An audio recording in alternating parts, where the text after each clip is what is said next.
और आइए कुछ सियासी खबरें अब आप तक पहुंचाते हैं हम। लोकसभा चुनाव के मद्देनजर बीजेपी ने अपनी 5वीं लिस्ट जारी कर दी है। बीजेपी ने यूपी की 13 सीट पर उम्मीदवारों के नामों का ऐलान कर दिया है, जिसमें आपको अब एक जानकारी देते हैं कि सहारनपुर से लाखव लखनपाल, मुरादाबाद से सर्वेश सिंह, मेरठ से अरुण गोविल, गाजियाबाद से अतुल गर्ग, अलीगढ़ से सतीश गौतम, हाथरस से अनूप वाल्मीकि, बदायूं से दुर्विजय सिंह शाक्य, बरेली से छत्रपाल सिंह गंगवार, पीलीभीत से जितिन प्रसाद, सुल्तानपुर से मेनका गांधी, कानपुर से रमेश अवस्थी, बाराबंकी राजरानी रावत, बहराइच से अरविंद गोंड। ये वो 13 उम्मीदवार, नए उम्मीदवारों के नामों का ऐलान कर दिया गया है बीजेपी की तरफ से। और 2 इसमें आप बदलाव बड़े जो देख रहे हैं वो ये कि पीलीभीत से इस बार जो टिकट है वो काट दिया गया है।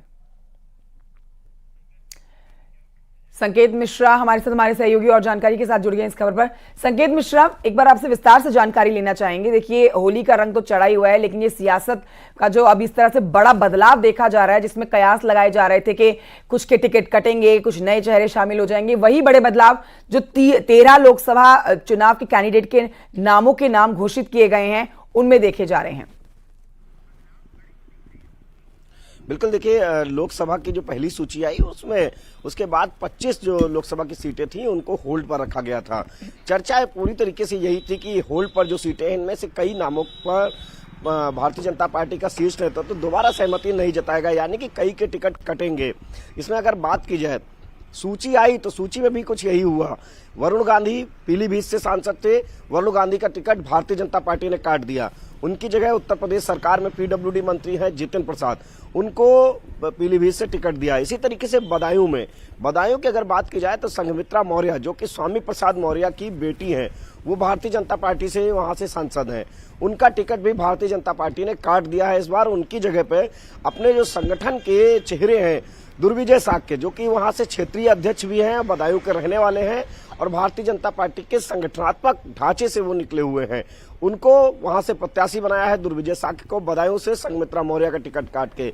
इसी तरीके से मेरठ से राजेंद्र अग्रवाल का टिकट काट दिया है।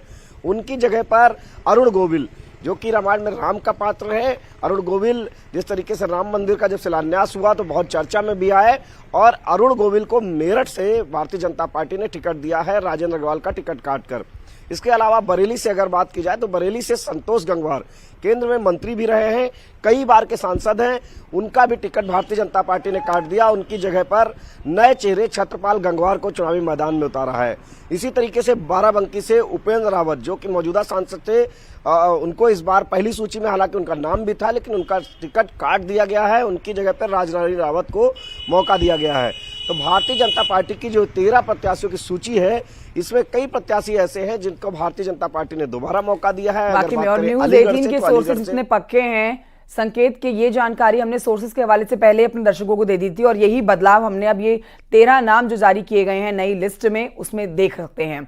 शुक्रिया आपका संकेत मिश्रा जानकारी के लिए। और आइए आगे बढ़ते अपने दर्शकों को बताते हैं कि बीजेपी की इस लिस्ट को जारी होने के बाद सीएम योगी ने ट्वीट करके सभी प्रत्याशियों को बधाई दी है। सोशल मीडिया प्लेटफॉर्म एक्स पर उन्होंने पोस्ट किया है, जिसमें मुख्यमंत्री योगी कहते हैं बीजेपी के द्वारा लोकसभा चुनाव 2024 के लिए यूपी के लिए घोषित हुए सभी प्रत्याशियों को हृदय तल से बधाई। जय हो, विजय हो।